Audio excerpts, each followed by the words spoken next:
Did you know that the two post-credit scenes at the end of Sonic 3, the one where Amy Rose saves Sonic from the Metal Sonic Horde, and especially the scene where we see Shadow's feet and his hand grabbing one of his inhibitor rings, are totally related to the Sonic 4 leaks that recently popped up on the internet? Medieval Shadow. The first thing we are going to mention is that you might not know this, but the insider known as @DanielRPK, who was already responsible for leaking a bunch of other information about the first 3 movies of the fastest hedgehog in the universe, revealed a few days ago that he had some news about the 4th movie. He then dropped the info on X that in the next movie of the franchise, we will have either time travel or interdimensional travel confirmed. Okay. That doesn't exactly explain how Amy and the Metal Sonics managed to track Sonic down at the end of the 3rd movie, but it definitely already helps us come up with some pretty interesting theories about the 4th movie of our beloved blue chili dog eater. But more than that, shortly after he released yet another piece of information that complements the previous one, he also revealed that not only will Shadow be in the next movie, but he will be wielding the Erendite sword. Erendite is one of the sacred swords from the Kingdom of Camelot, introduced in the game Sonic and the Black Knight, released in 2009. It is the main weapon and trademark of Sir Lancelot, who is the alternate reality version of Shadow the Hedgehog. In other words, in some way that hasn't been explained yet by the people behind the movie, Shadow is going to end up becoming the Knight, just like he appears in the 2009 game. Now, you might be asking yourself, but what does this have to do with the post-credits scene? That's where we need to step in with our powers of observation and deduction. In the post-credit scene, we see Shadow bending down to pick up one of his inhibitor rings, and we can see that he's stepping on some kind of black soil, but it doesn't show exactly where he is or when he is. Based on this, there's a theory floating around the internet that in his final sacrifice, when the ship that Eggman's grandfather intended to use to destroy Earth exploded, an interdimensional portal, or a time portal, was activated. This path in space-time would have taken the Dark Hedgehog to the past, or gone to a dimension where the world is medieval, and this would become the new reality where Shadow would be trapped, since he wouldn't have the slightest idea on how to get back to our reality and timeline. Accepting this new world, he would then become one of the Knights of the Round Table, being rechristened as Lancelot, the strongest of the knights. And there is yet another leak that reinforces this fantastic theory about Sonic 4 even more. Recently, a very curious fan managed to take photos with their drone of locations used by the Sheffield studio, which is exactly the one responsible for creating the sets where the scenes for the 4th Sonic movie are being filmed. And in the images, it's possible to see that a castle was built on the exact same movie set for Sonic 4. Now, answer me this. What good is a castle without a knight, right? So we can very well say that we will definitely be seeing Shadow in his medieval version fighting against God knows what in the 4th movie. But all this makes us think, if Shadow was transported through space-time in the ship's explosion, what in the world happened to Robotnik, who was also there? 2 Robotniks. Incredible as it may seem, Eggman probably also took a trip through time, or interdimensionally, just like Shadow did. But unlike the Dark Hedgehog, he didn't go to the past, but rather to the future. And the proof of this lies exactly in the other post-credit scene, where we see the Metal Sonics sent to kill the original Sonic. The position in which the first robot appears is very similar to that Terminator scene, where the T-800 robot goes back to the past to fulfill the mission of taking out John Connor, very similar to what the Metal Sonics wanted to do to Sonic. In other words, they definitely came from the future, and only someone who knows where Sonic is and who he is could manage to provide that information so the Metal Hedgehog could find the original Blue Hedgehog. So you might be asking yourself, so Robotnik was evil, became good and saved the world, then went to the future and became evil again, and now he wants to destroy Sonic? And the short and straightforward answer to that is simply no.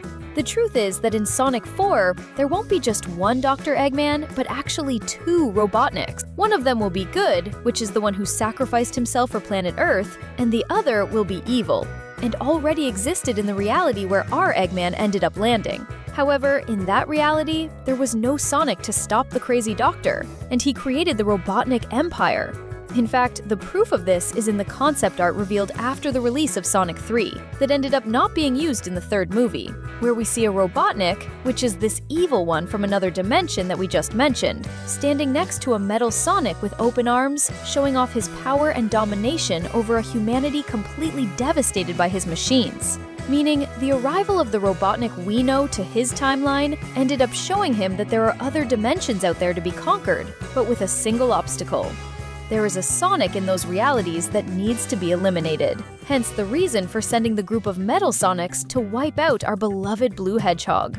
The Dr. Eggman of that reality then imprisons the original Robotnik and steals the information from his mind and builds an interdimensional time travel machine, thus accessing our reality. Besides that, there is another leaked piece of information that confirms the existence of two Robotniks, a good one and an evil one. At screenings of clips from upcoming Paramount movies, the studio responsible for the Sonic films, some of those who attended said that one of the quick scenes that was shown to the select audience of movie fans involved Robotnik appearing and entering, or exiting, the version varies depending on the fan who was at the screening, a cave, which, for those who don't follow the movies or aren't a fan of the franchise, could be one of Sonic's interdimensional rings. And after stepping through this portal, he would say the following: "I am going to save the world one more time." In other words, he somehow broke free and would be heading to Emperor Robotnik's palace to fight against him, more or less like he did with his grandfather in Sonic 3. And that leads us to another rumor that makes total sense involving the appearance of other Sonics, which we're going to explain right now. But first, if you made it this far, do the following. Click the subscribe button. I think we deserve it. multiple Sonics. In 2024, right before the release of Sonic 3, two official voice actors for the Blue Hedgehog, named Ryan Drummond, who was the first official English voice actor for Sonic in the 3D era video games, and Jason Griffith, who was the second official English voice actor for Sonic, taking up the mantle right after Ryan Drummond's departure, being the voice that defined the franchise in video games during the second half of the 2000s, confirmed that Paramount reached out to them to make cameo appearances in Sonic 3, playing exactly Sonic. However, ever since the release of the first Sonic movie in 2020, the voice actor for the character has been the actor and comedian Ben Schwartz. So that makes us deduce that there would simply be at least two more Sonics coming from other dimensions that would appear in Sonic 3. We say at least two more because there could even be more than that. And with the confirmation that there is actually going to be interdimensional time travel in the fourth movie, we can simply deduce that this, having multiple Sonics gathered together, is actually still going to happen, but only in the next movie. That's because, just like the evil Robotnik tried to wipe out our Sonic, he could very well have sent squadrons of metal Sonics to other dimensions, which ended up attracting various versions of Sonic to the evil Robotnik's world to take the villain down once and for all. Now, think about this with me.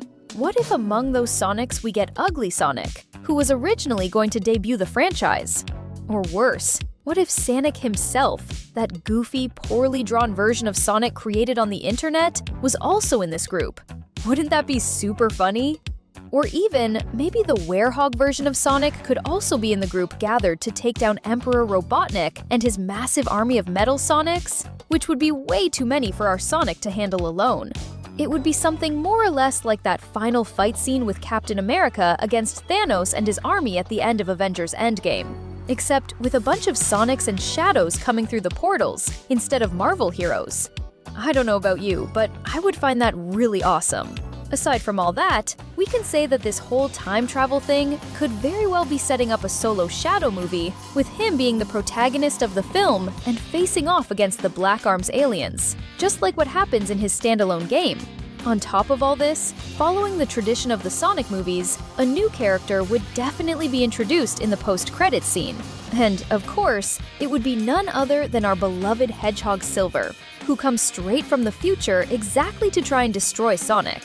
So we know that we will indeed have both a Sonic 5 and a Sonic 6 to close out the second trilogy. If you want more videos like this, comment down below, #more. We're leaving 2 really cool videos for you to stay with us here on the channel. Click and have fun. Thanks!